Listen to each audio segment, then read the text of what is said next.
Good morning, ladies and gentlemen. It's 7:15. We'll get started. Appreciate the members of the committee here. I see Representative Hightower's here. Nice to see a Bird Dog One Beston show. Even if it was from California. So, this is the University System Higher Ed Appropriations Subcommittee. This is our final meeting before the 2017 budget. I think you all have your tracking sheets. I'll go through these, and just as we move through it, any questions that you have, just go ahead and hit your light there, and we'll talk through them.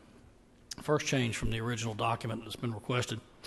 As you know, our chairman of the committee has a great deal of work that he does each year on the Ag Experiment Cooperative Extension. If it's 4113, this is providing, and heard from a lot of you, providing funds for a ruminant nutritionist at $168,000 and a row crop physiologist at $168,000.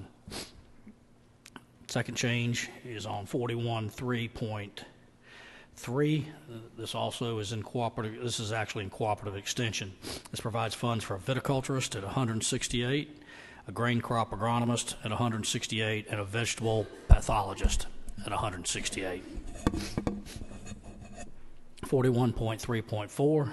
This increases the funds for personnel for the extension agents. You know that we had a great success with that last year, where I think we put funds for 4 in and we ended up with 12.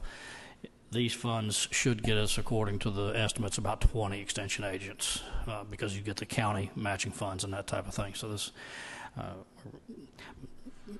Chairman Smith, I think you have a personal interest in those and have some knowledge of that particular program. 41.5.2, this is a small ad for the travel and operations in the forestry extension, $30,000.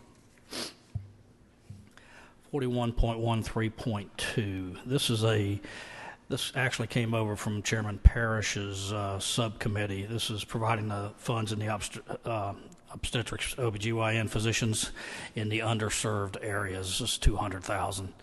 They said that this more particularly belongs in our subcommittee.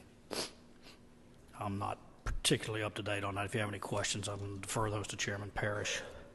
Now, let me back up. I missed one change in marine resources. 41.12.2, provide funds for personal services and operations. This is the marine resource. This is a economic development project down on the coast. It's revitalizing, or actually recreating, an industry that used to be one of the bigger industries on the coast, is the oyster industry. We've had a federal grant for several years to begin to revitalize that industry, and that's running out. And they asked for that, and the other scientists, they're getting a lot of traction on that. And supposedly Georgia oysters are some of the best in the world. It's always nice to compete with Florida in anything.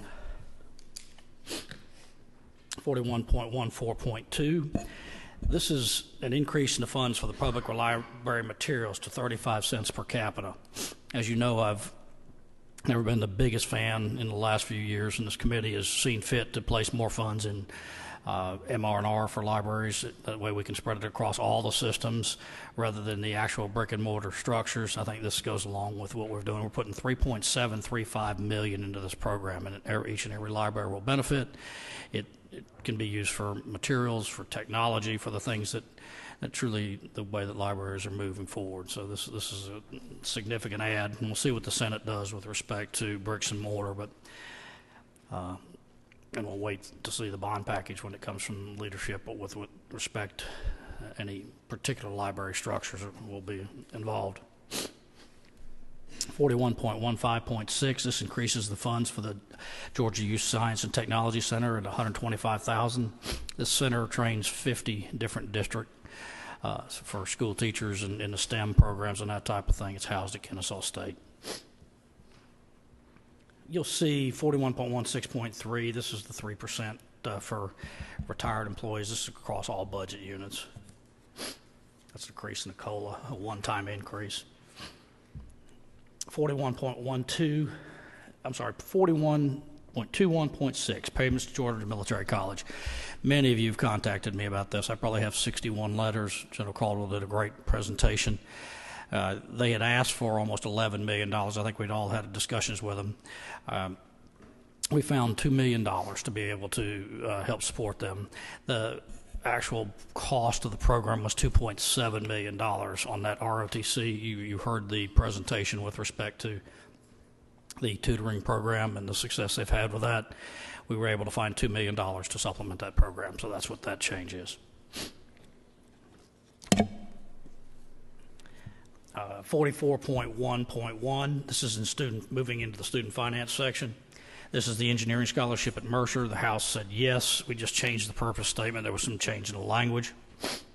On the HERO scholarship, 44.3.1, it says reduce funds based on projected expenditures for $100,000. That's not a reduction in the HERO scholarship. That's a reduction in the dollars needed for that program, and well, actually the demand, and those dollars have been moved over to the National Guard Service Cancelable loan program, again benefiting those who serve in our armed forces, but we just moved it over to that program.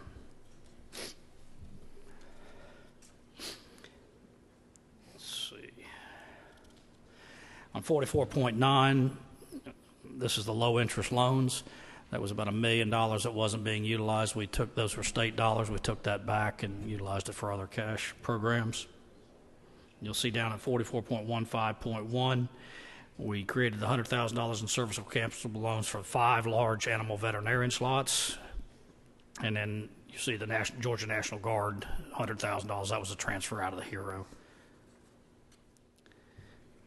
And ladies and gentlemen, I think